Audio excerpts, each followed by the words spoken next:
De plus en plus d'indices laissent penser que Cyril Gane sera le prochain adversaire de Thomas Pinal. Sur sa chaîne YouTube, le Britannique a publié une vidéo et on entend le caméraman laisser échapper une information en fait. On vous met l'extrait juste ici. Did a little finisher there, got the heart rate up a little bit. Well, just running over some technique stuff and that, game plans. It's nice. So is Paddy a good training partner then for Cyril Gane, yeah? No, but he's a good training partner. But he's not a big guy. He is heavy though. He is heavy at the moment. Bon Patrick, clairement tout porte à croire que Cyril Gane sera le prochain adversaire de Thomas Pinal, non? Moi, j'y crois pas trop, même si on a pu voir l'extrait. Enfin, l'UFC nous a fait quand même beaucoup attendre. John Jones lui-même fait attendre, je pense. C'est un gars assez stratégique. Thomas Pinal, bon, je pense que finalement, il est pas très, enfin, c'est pas quelqu'un qui va se laisser avoir comme ça par Cyril Gane. Il avait, je crois, quelques petits problèmes il y a de cela quelques mois, comme quoi il avait donné un title shot, l'autre avait refusé. Enfin, je pense que nous, en tant que Français, on veut voir ce combat et on pense qu'il y aura ce combat. Mais toi, tu crois pas trop du coup? Non, j'y crois Ah pas. ouais, J'y crois pas. C'est ok. pas assez pour l'UFC, je pense. Bah pour moi en fait il y a pas mal d'éléments quand même qui font que, tu vois, c'est pour ça que je dis que tout porte à croire, c'est que il y a quelques jours déjà John Jones il a fait une Mhm. série de tweets où clairement il a dit qu'il voulait pas laisser de chance à Thomas Pinal, il voulait pas l'affronter, il a dit qu'il allait laisser sa ceinture vacante et il disait aussi qu'en gros s'il était toujours champion et qu'il avait toujours pas abandonné son titre c'est parce que ça arrangeait en fait les affaires de l'UFC. L'UFC en termes de marketing etc c'était beaucoup plus vendeur de laisser John Jones, qui est tout simplement une star de l'organisation, de Mhm. laisser John Jones en tant que champion et non pas Thomas Pinal.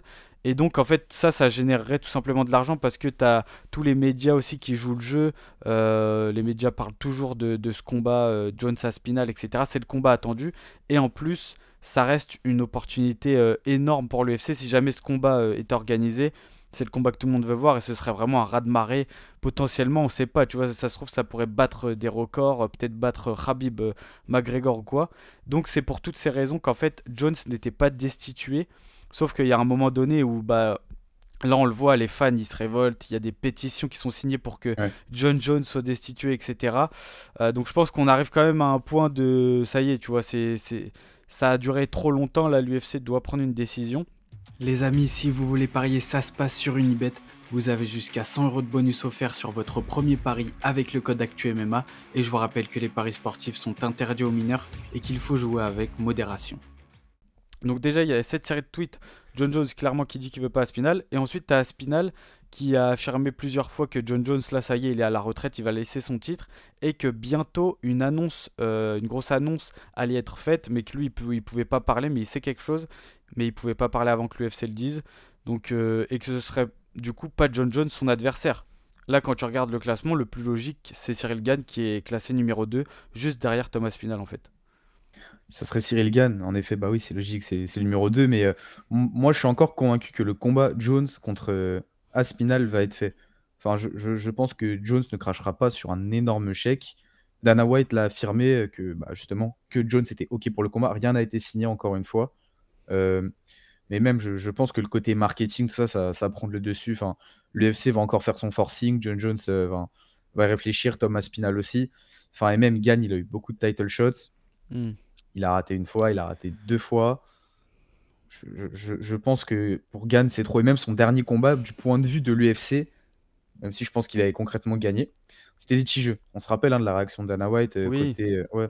Après, en soi, il y a quand même, pour le coup, l'excuse, entre guillemets, du pied cassé dès les premiers instants du combat. Mhm. Ça, Dana White, je pense qu'il le savait pas. Enfin, tu vois, je pense pas que Cyril Gane soit mal vu par l'UFC ou Dana White en soi. Dana White, lui, il veut juste le combat Jones Aspinall parce que c'est le plus gros combat sur le papier. Mais pour moi, non, franchement, Jones, c'est mort, quoi. Il y a Dana White qui continue de dire que John Jones veut ce combat, etc. Mais même lui, il est un peu flou. Tu sais, la dernière fois qu'il a parlé de ça, c'était à l'UFC 316 après l'événement. Il reste un Mhm. peu flou. Tu sens que même lui commence un petit peu à perdre confiance dans ce combat. Et en fait, avec tous les. Tout simplement, cette vidéo du caméraman de Thomas Spinal qui dit c'est le game plan pour Cyril Gane, ils l'ont laissé au montage. Je pense que.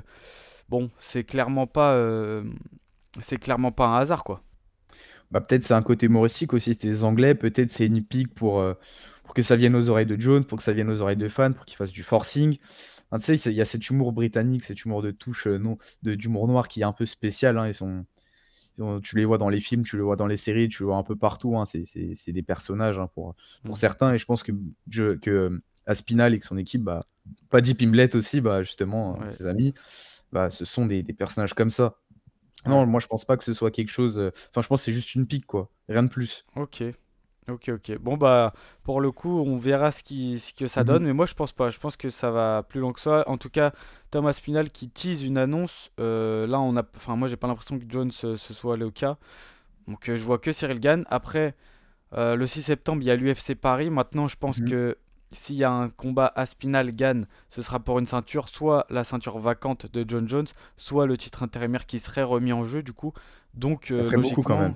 ce serait pas l'UFC Paris, quoi. Surtout pour une Fight Mhm. Night, ce serait pas là-dessus, quoi. Qu'est-ce que t'en penses? Bah, du coup, ça serait pas une Fight Night, ce serait une carte numérotée Ouais. qui va se terminer à 6 heures du matin, qui serait calée sur les horaires des Américains. Ça serait quand même assez relou pour nous. Mais bon, s'il y a des ceintures en jeu, on va pas dire non non plus, surtout c'est Gann qui combat. Mais non, j'y crois pas. Enfin, ce serait pas, pour moi, ce serait pas logique de faire combattre Thomas Spinal, ou même pour une ceinture des poids lourds vacante, même que ce soit intérimaire ou non, enfin peu importe, en France, à Paris. Ça doit être fait aux États-Unis, ça, ou encore une fois en Angleterre, comme ça avait été déjà fait.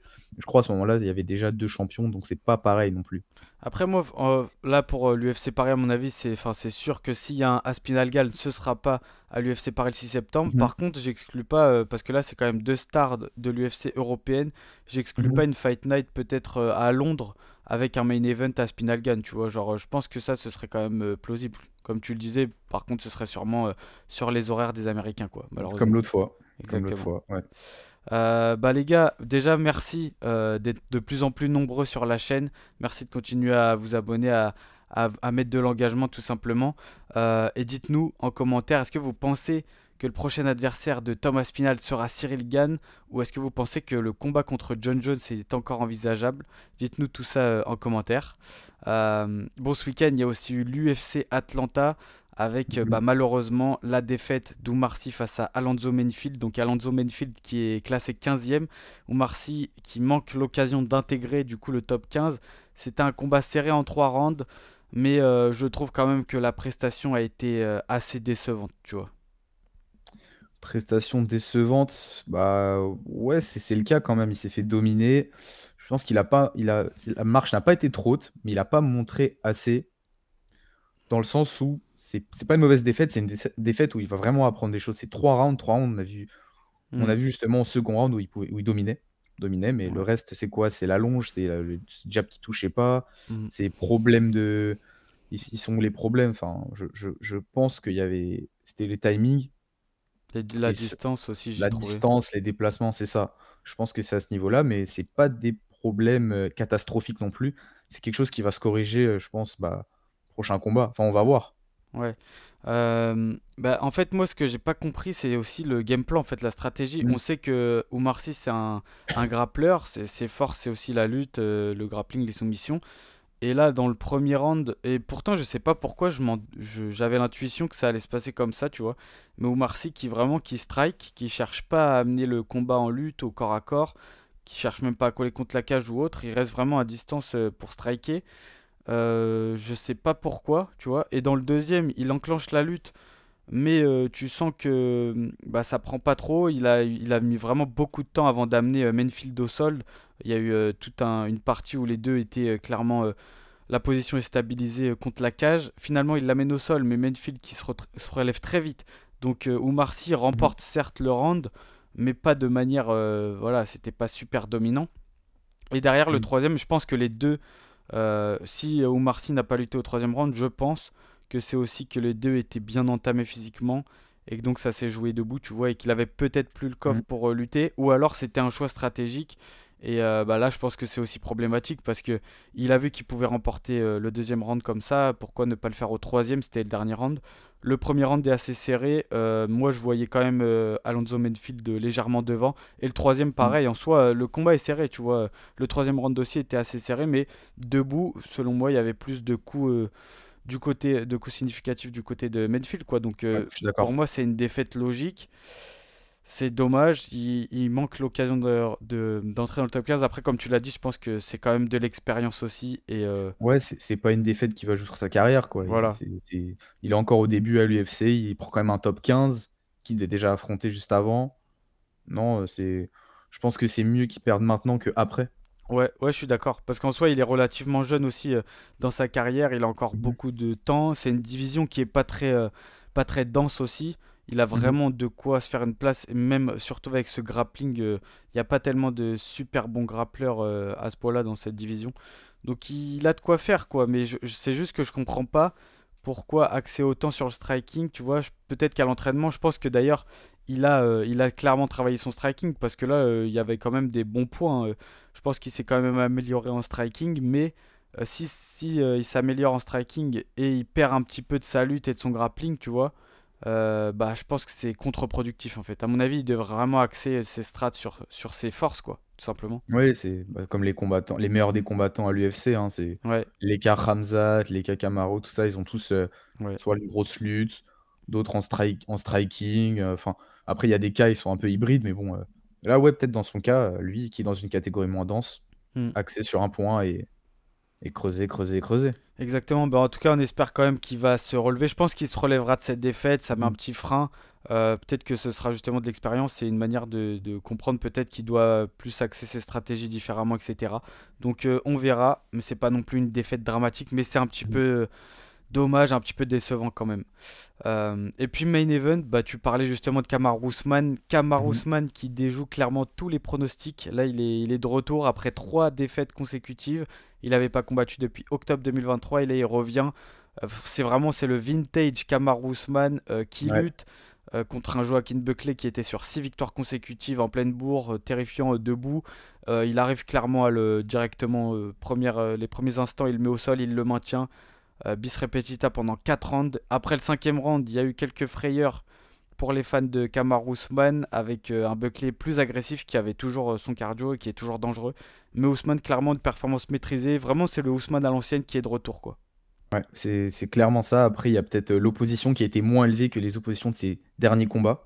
Ouais, Il y a ça aussi qui joue et aussi il y a beaucoup de, beaucoup de fans, beaucoup de journalistes qui ont mal parlé de ses genoux. Je pense que ça a joué dans le conscient de tout le monde. Enfin, tout le ouais, monde s'est dit, ouais, il était fini, il a plus de genoux, plus de genoux. Bon, s'il était vraiment fini, s'il avait vraiment plus de genoux, je pense qu'il serait pas dans la cage. ouais. Il est encore là, il en veut encore. Il est d'ailleurs prêt à affronter l'un des prochains détenteurs de la ceinture. Actuellement, c'est Jack Della Maddalena et Ouais. peut-être demain, si un jour les combats est signé, et s'il gagne, ce sera peut-être Islam Makhachev. Ouais. À voir. À Ouais, voir. c'est vrai. Ouais, ouais, il a exprimé son intérêt pour affronter le vainqueur de ce combat potentiel. Je pense qu'il aura lieu. Della Maddalena Makhachev. Il parle du coup du pound for pound actuel Makhachev contre l'ancien pound for pound lui-même. Ouais. C'est vrai que c'est un combat qui serait plutôt cool. Après, je pense que entre deux, tu vois, peut-être qu'il pourrait affronter un autre adversaire histoire de vraiment valider le fait qu'il mérite ce Mhm. title shot, même si c'est le plus gros nom, comme il l'a dit, de la division. Il faut peut-être un autre combat. Toi, tu le vois face à qui? Il y a clairement, là, il y a beaucoup de monde chez les welter, là, ça devient très très intéressant. Il y a Belal Muhammad, je sais qu'il a dit qu'il voulait pas de Belal Muhammad, mais les deux ont une rivalité, peut-être que ce serait l'occasion de Mhm. régler ça. Il y a Léon Edwards, potentiellement une nouvelle revanche entre les deux, une quadrilogie du coup. Sean Brady, Shafkat, Yann Gary. Toi, tu t'aimerais voir face à qui, Ousmane? Bah, Shafkat, hein. Ah ouais? Shafkat, blessé, qui revient de blessure. C'est le seul combat que j'aimerais voir. Si Ouais, c'est pas Shafkat pour la ceinture, c'est Shafkat pour ce combat-là. ok. Il a déjà confirmé contre Gary. D'ailleurs, Gary, il a très bien combattu, mais ce serait bien quand même de battre l'ancien champion de la division. Ouais, ouais, clairement. Mais je pense qu'il aurait peut-être besoin d'une nouvelle victoire avant d'affronter un Makhachev, un Della Maddalena, tu vois, Mhm. histoire de vraiment confirmer aussi face à un mec, un membre de l'élite. Là, il a confirmé qu'il faisait partie du top de la division, toujours, même à 38 ans. Maintenant, à voir, tu vois. Moi, franchement, Belal Mohamed, ça me dirait plutôt bien. Il y a une rivalité, Ok. etc. Mais bon, Ousmane n'a pas l'air très chaud. Il veut pas vraiment lui donner cette chance. Je sais qu'il y a vraiment une animosité entre les deux. Mais stylistiquement, je trouve que c'est intéressant. Tu vois, les deux ont une bonne boxe, une bonne Tous lutte. les combats sont Ouais, intéressants là. Il y a que ouais. des top combattants chez les C'est welter là, vrai. j'ai l'impression. C'est vrai que ce serait ouf. Mais en tout cas, hâte de voir du coup la suite pour Kamaru Usman. Mhm. Bah les gars, dites-nous en commentaire ce que vous avez pensé de cette UFC Atlanta aussi. Qu'est-ce que vous avez pensé de la performance d'Oumar Sy Et qu'est-ce que vous avez pensé aussi du retour de Kamaru Usman, face à qui vous aimeriez le voir par la suite? Est-ce que vous pensez qu'il peut récupérer le trône? Dites-nous tout ça en commentaire. Si vous avez apprécié ce contenu, comme d'habitude, n'hésitez pas à liker, à partager, à vous abonner et à activer la cloche pour ne pas manquer les prochaines vidéos. C'était Patrick et Lorenzo. Nous, on se dit à la prochaine sur Actu MMA. Ciao!